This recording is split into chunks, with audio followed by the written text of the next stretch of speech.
Big 3 super 3 story ಈಗ ನಿಮ್ಮ ಮುಂದೆ ಬಹಳ ಮುಖ್ಯವಾಗಿ ನೋಡಿ. ಸ್ವಲ್ಪ ಯಾಮಾರಿದ್ರು ಕೂಡ ಇವರ ಜೀವ ಹೋಗ್ಬಿಡುತ್ತೆ. ಅಂಗನವಾಡಿ ಪಕ್ಕದಲ್ಲೇ ಒಂದು ಯಮಪುರಿ ಇದೆ.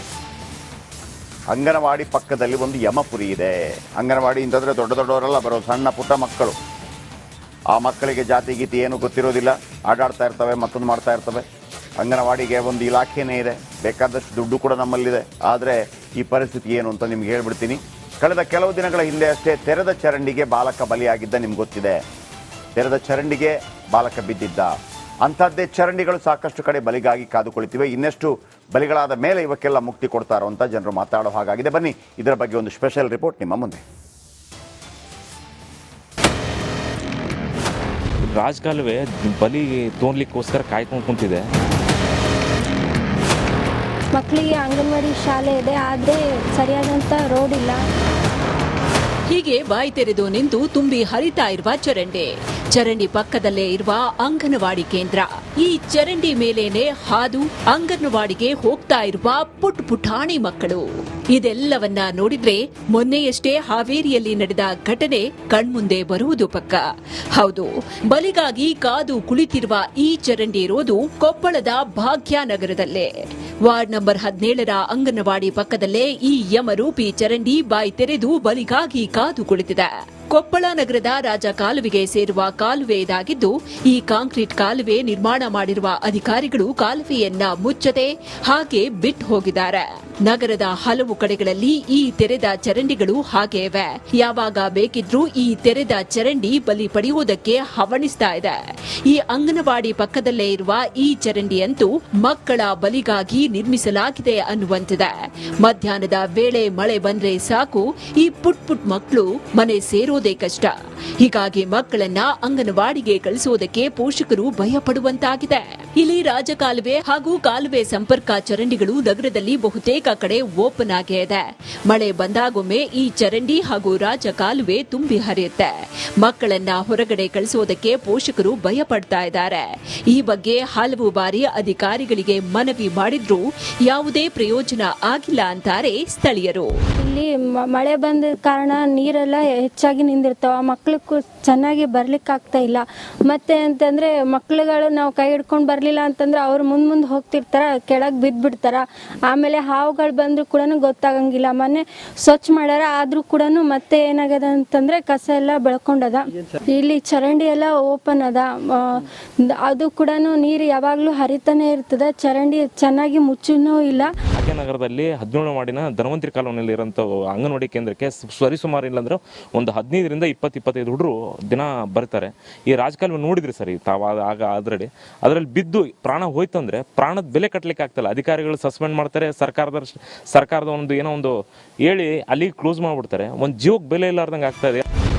ಆದಷ್ಟು ಬೇಗ ಈ ಓಪನ್ ಚರಂಡಿ ಮುಚ್ಲಿ, ಬಲಿಗಳಾಗುವುದು ತಪ್ಪಲಿ ಅನ್ನೋದು ರಿಪಬ್ಲಿಕ್ ಕನ್ನಡದ ಸೂಪರ್ 3 ಆಶಯ. ಈರಯ್ಯ ಹಿರೇಮಠ, ರಿಪಬ್ಲಿಕ್ ಕನ್ನಡ, ಕೊಪ್ಪಳ. ನೋಡಿ, ಅದನ್ನ ಆ ಕಾಲುವೆನ ಆ ಥರ ಮುಚ್ತಾರ ಇಲ್ಲೋ ಗೊತ್ತಿಲ್ಲ. ಒಂದಂತೂ ಬಹಳ ಸ್ಪಷ್ಟ, ಅದಕ್ಕೆ ಏನಾದರೂ ಒಂದು ವ್ಯವಸ್ಥೆಯನ್ನು ಮಾಡಬೇಕಾಗಿದೆ.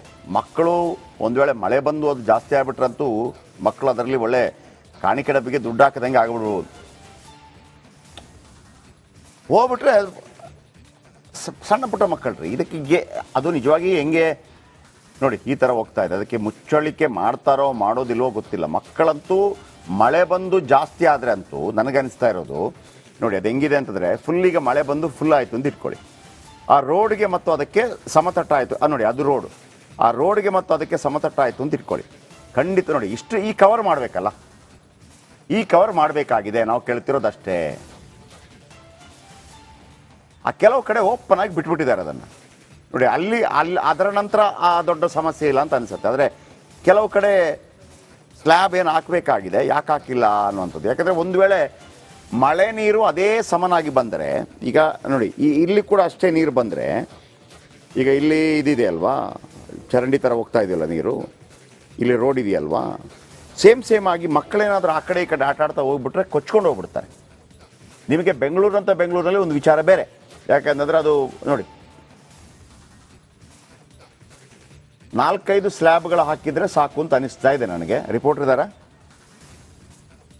ಓಕೆ, ಹಿರೇಮಠ. ಓಕೆ, ಇದಕ್ಕೆ ಸಂಬಂಧಪಟ್ಟವ್ರು ಯಾರು ಆದಷ್ಟು ಬೇಗ ನೋಡಿ ಇದಕ್ಕೊಂದು ಕವರ್ ಮಾಡಿಬಿಡಿ ಅಷ್ಟೇ ಅಂತ ನಾವು ಕೇಳ್ತಿರೋದು. ಯಾರೆಲ್ಲಿದ್ದಾರೆ? ಸುರೇಶ್, ಪಟ್ಟಣ ಪಂಚಾಯಿತಿ ಮುಖ್ಯಾಧಿಕಾರಿಗಳು ಇದಕ್ಕೆ ಒಂದೆರಡು ಸ್ಲ್ಯಾಬ್ ಹಾಕ್ಬೋದಾ, 3 ಸ್ಲ್ಯಾಬ್ ಹಾಕ್ಬೋದೋ ಗೊತ್ತಿಲ್ಲ ನನಗೆ. ಅಟ್ಲೀಸ್ಟ್ ಇದೇನು ಭಾಳ ಸ್ಟ್ರಾಂಗ್ ಆಗಿರಬೇಕು ಅಂತ ಏನಿಲ್ಲ, ಮಕ್ಕಳು ಆ ಕಡೆ ಹೋಗೋದಂಗೆ ಮಾಡಬೇಕು. ಏನು ಕಬ್ಬಿಣದ ತಗಡ್ತಾರೆ ಏನು ಮಾಡಬೇಕು ಅಂತಿಲ್ಲ. ಅಟ್ಲೀಸ್ಟ್ ಒಂದು ತಗಡು ಕಟ್ಟಿದ್ರು ಆಗ್ಬೋದು ಅಂತ ಅನ್ಸುತ್ತೆ. ಈಗ ನೀವು ಸ್ಲ್ಯಾಬೇ ಹಾಕಬೇಕು ಅಂತಿಲ್ಲ. ಈಗ ನಾವು ಇದು ಮಾಡ್ತೀವಿ ಗೊತ್ತಾ, ಏನು ಮನೆ ಮೇಲೆ ಈ ಕಬ್ಬಿಣ ಟೈಪ್ನ ತಗಡು ಹಾಕ್ತೀವಲ್ಲ, ಅಂಥದ್ದು ಹಾಕಿದ್ರೆ ನಡೆಯುತ್ತೆ. ಆ್ಯಂಡ್ ಗಣಪತಿ ಪಾಟೀಲ್ ಅವರು, ನಗರಸಭೆ ಕಮಿಷನರ್, ನಿಮ್ಮ ಗಮನಕ್ಕೂ ತರ್ತಾ ಇದ್ದೀನಿ ಸರ್. ನೋಡಿ, ಇದು ಜಿಲ್ಲಾಧಿಕಾರಿಗಳ ಗಮನಕ್ಕೆ ಬೇಕಾಗಿಲ್ಲ, ಆದರೆ ಆ ಊರಿನ ಜಿಲ್ಲಾಧಿಕಾರಿ ಅವರು ಅಂತ ಒಂದು ಗಮನಕ್ಕೆ. ನಳಿನ್ ಅತುಲ್, ರಾಘವೇಂದ್ರ ಹಿಟ್ನಾಳ್ರು ಶಾಸಕರು, ಅಲ್ಲಿಯ ಶಾಸಕರು, ಶಿವರಾಜ್ ತಂಗಡಗಿ ಅಲ್ಲಿಯ ಉಸ್ತುವಾರಿ ಮಂತ್ರಿಗಳು, ಆಮೇಲೆ ರೋಷನ್ ಪಟ್ಟಣ ಪಂಚಾಯಿತಿ ಸದಸ್ಯ. ಇದು ಪಟ್ಟಣ ಪಂಚಾಯಿತಿಗೆ ಬರುತ್ತಾ? ಓಕೆ, ಕೊಪ್ಪಳ ನಗರದ ರಾಜಕಾಲುವೆಗೆ ಸೇರುವ ಕಾಲುವೆ. ಇದೊಂದು ಸಣ್ಣ, ಇದು ರಾಜಕಾಲುವೆಗೆ ಹೋಗುವಂಥದ್ದು. ಕೆಲವು ಕಡೆ ಹಂಗೆ ಓಪನ್ ಬಿಟ್ಟಿರ್ತಾರೆ, ಆದರೆ ಮಕ್ಕಳಿರೋ ಕಾರಣಕ್ಕಾಗಿ ಏನಾದರೂ ಒಂದು ವ್ಯವಸ್ಥೆ ಮಾಡಿ. ನಿಮಗೆ ಅದನ್ನು ಒಂದು ಐಡಿಯಾ ಹೇಳ್ಬಿಡ್ತೀನಿ. ನಿಮಗೆ ಅದನ್ನು ಏನು ಸ್ಲ್ಯಾಬ್ ಮಾಡಿ ರೆಡಿ ಮಾಡಿ ಆಗೋದಿಲ್ಲ ಅಂತಂದರೆ ಅಟ್ಲೀಸ್ಟ್ ಇದಿರುತ್ತಲ್ಲ ಸರ್, ಏನು ಶೀಟ್ ತಂದು ಒಂದು ಲಾಕ್ ಮಾಡಿಬಿಡಿ. ಉದ್ದಕ್ಕೆ ಭಾಳ ಕಡಿಮೆಗೆ ಆಗುತ್ತೆ. ಒಂದೇ ಶೀಟ್ ಸಾಕು. ಅಗಲದ ಶೀಟನ್ನು 2 ಕಟ್ ಮಾಡಿಬಿಟ್ಟು ಮಿಡ್ಲಿಂದ ಹಾಕ್ಬಿಟ್ಟು ಒಂದು ಲಾಕ್ ಮಾಡಿಬಿಟ್ರೆ ಪ್ರಾಬ್ಲಮ್ ಇಲ್ಲ ಅಂತ. ಇದು ಖಂಡಿತವಾಗ್ಲೂ ಮಕ್ಕಳಿಗೆ ತೊಂದರೆ ಆಗುವಂಥ ಸಾಧ್ಯತೆ ಇದೆ. ಹಿರೇಮಠರು ನಮ್ಮೊಂದಿಗಿದ್ದಾರೆ. ಹಿರೇಮಠ, ಇದು ಎಷ್ಟು ಭಾಗ ತನಕ ಓಪನ್ ಆಗಿದೆ? ಸಾಧಾರಣವಾಗಿ ಒಂದು ಕಡೆ ನೀವು ತೋರಿಸಿದಿರಿ, ಕವರ್ ಒಂದು ಕಡೆ ಮಾಡಿದ್ದಾರೆ, ಅದು ಸಾಧ್ಯ ಇದೆ ಎಲ್ಲ ಕಡೆ? ಅಥವಾ ಮಿನಿಮಮ್ ಆಗಿ ಒಂದು ಶೀಟ್ ಹಾಕಿ ಆದರೂ ಮುಚ್ಚಬಹುದಾ? ಮಕ್ಕಳಿಗೆ ತೊಂದರೆ ಆಗುವಂಥ ಸಾಧ್ಯತೆ ಇದೆ. ಮತ್ತು ಇಲ್ಲಿ ಮಳೆ ಬಂದಾಗ ಒಂದು ವೇಳೆ ಆ ಕಾಲುವೆ ಮತ್ತು ರೋಡ್ ಒಂದೇ ಥರ ನೀರು ಆಗ್ಬಿಟ್ರೆ ಮಕ್ಕಳು ಎಲ್ಲಿಗೋದ್ರು ಕಾಲುವೆ ಎಲ್ಲಿದೆ, ರೋಡ್ ಎಲ್ಲಿದೆ ಅಂತ ಗೊತ್ತಾಗ್ಲಿಕ್ಕಿಲ್ಲ. ನಿಮಗೇನು ಅನಿಸುತ್ತೆ, ಏನು ಮಾಡಿಸ್ಬೋದು ಇದನ್ನು? ಜಯಪ್ರಕಾಶ್, ಇದು ನಿಜಕ್ಕೂ ಹೇಳ್ಬೇಕಂತಂದ್ರೆ ಈಗ ಏನು ಈ ಅಂಗನವಾಡಿ ಕೇಂದ್ರದ ಪಕ್ಕದಲ್ಲಿ ಏನು ಓಪನ್ ಆದಂತ ಚರಂಡಿ ಏನಿದೆ, ಇದು ಕೇವಲ ಅಂಗನವಾಡಿ ಪಕ್ಕದಲ್ಲೇ ಮಾತ್ರ ಇರುವಂತ ಸಮಸ್ಯೆ ಅಲ್ಲ. ಇದು ಪೂರ್ತಿಯಾಗಿ ನಗರದಲ್ಲಿ ಏನು ರಾಜಕಾಲುವೆ ಹಾದೋಗಿದೆ, ಅದರಲ್ಲಿ ಬಹುತೇಕ ಕಡೆ ಅಂದ್ರೆ ಸುಮಾರು 90% ನಷ್ಟು ಇದೇ ರೀತಿ ಓಪನ್ ಆಗಿ ಬಿಟ್ಬಿಟ್ಟಿದ್ದಾರೆ. ಎಲ್ಲಾ ಚರಂಡಿಗಳನ್ನ ಕೂಡ ರಾಜಕಾಲುವೆಗೆ ಕನೆಕ್ಟ್ ಆಗುವಂತ ಎಲ್ಲಾ ಚರಂಡಿಗಳು ಕೂಡ ಇದೇ ರೀತಿ ಓಪನ್ ಆಗಿದ್ದಾವೆ. ಅದರಲ್ಲೂ ಬಹು ಮುಖ್ಯವಾಗಿ ಅಂತಂದ್ರೆ ಈ ಒಂದು ವಾರ್ಡ್ ನಂಬರ್ 17ರಲ್ಲಿ ಏನು ಅಂಗನವಾಡಿ ಪಕ್ಕದಲ್ಲಿ ಏನಿದೆ, ಇದು ತುಂಬಾ ಡೇಂಜರಸ್ ಅಂತ ಈಗಾಗಲೇ ಎಲ್ಲರೂ ಕೂಡ ಮಾತಾಡ್ತಾ ಇದ್ದಾರೆ. ಅಲ್ಲಿರುವಂತ ಏನು ಜನಪ್ರತಿನಿಧಿ ಆಗಿರ್ಬೋದು, ಮತ್ತೆ ಅಲ್ಲಿ ಸ್ಥಳೀಯರು ಸಾಕಷ್ಟು ಬಾರಿ ಏನು ಪಟ್ಟಣ ಪಂಚಾಯತಿಗೆ ಮತ್ತು ಸಿಎಂಸಿಗೆ ಕೂಡ ಮನವಿ ಮಾಡಿದ್ದಾರೆ. ಇದರಲ್ಲಿ ಏನಂತಂದ್ರೆ ಕೊಪ್ಪಳ ಸಿಎಂಸಿ ಮತ್ತೆ ಭಾಗ್ಯನಗರ ಪಟ್ಟಣ ಪಂಚಾಯತಿ ಎರಡೂ ಅಂಡರ್ ಬರೋದ್ರಿಂದ ಎರಡು ಸಿಎಂಸಿ ಮತ್ತು ಪಟ್ಟಣ ಪಂಚಾಯತಿ ಅಧಿಕಾರಿಗಳು ಸೇರಿ ಇದಕ್ಕೆ ಏನಂತಂದ್ರೆ ಒಂದು ಶಾಶ್ವತ ಪರಿಹಾರವನ್ನ ಕೊಡಬೇಕು ಅನ್ನುವಂತ ಮನವಿಯನ್ನ ಮಾಡ್ತಾ ಇದ್ದಾರೆ. ಆದ್ರೆ ಇದುವರೆಗೂ ಕೂಡ ಸುಮಾರು ವರ್ಷಗಳಿಂದ ಇದೇ ರೀತಿ ನಡ್ಕೊಂತ ಬಂದ್ರು, ಇದುವರೆಗೂ ಕೂಡ ಇಲ್ಲಿ ಯಾವುದೇ ರೀತಿಯಂತ ಒಂದು ಶಾಶ್ವತ ಪರಿಹಾರ ಇಲ್ಲ. ಆದ್ರೆ ಸದ್ಯ ಈ ಜನರಿಗೆ ಬೇಕಾಗಿರೋದು ಏನಂತಂದ್ರೆ ಈ ಒಂದು ಚರಂಡಿ ಏನಿದೆ, ಮಕ್ಕಳು ಓಡಾಡುವಂತ ಸಂದರ್ಭದಲ್ಲಿ ಮಳೆಗಾಲದಲ್ಲಂತೂ ಮಕ್ಕಳು ಅಂಗನವಾಡಿಗೆ ಹೋಗಕ್ಕೆ ಸಾಧ್ಯನೇ ಆಗಲ್ಲ, ಯಾಕಂದ್ರೆ ಸಂಪೂರ್ಣವಾಗಿ ನೀರು ಬಂದ್ಬಿಡುತ್ತೆ. ಆ ಒಂದು ಸಮಸ್ಯೆಗೆ ಒಂದು ಪರಿಹಾರವನ್ನು ಕೊಡ್ರಿ ಅನ್ನುವಂತ ಒಂದು ಮನವಿಯನ್ನ ಈಗಾಗಲೇ ಮಾಡ್ತಾ ಇದ್ದಾರೆ ಜಯಪ್ರಕಾಶ್ ಇಲ್ಲಿ. ಓಕೆ, ಥ್ಯಾಂಕ್ ಯು ನಿಮ್ಮೆಲ್ಲ ಮಾಹಿತಿಗಾಗಿ. ಒಂದು ಬ್ರೇಕ್ ಆದ ನಂತರ ಈ ಸುದ್ದಿಯ ಬಗ್ಗೆ ಇನ್ನಷ್ಟು ಕೆಲವು ಇನ್ಪುಟ್ಗಳಿದೆ, ಅದರ ಬಗ್ಗೆ ಹೇಳ್ತೀನಿ ಬ್ರೇಕ್ ಆದ್ಮೇಲೆ.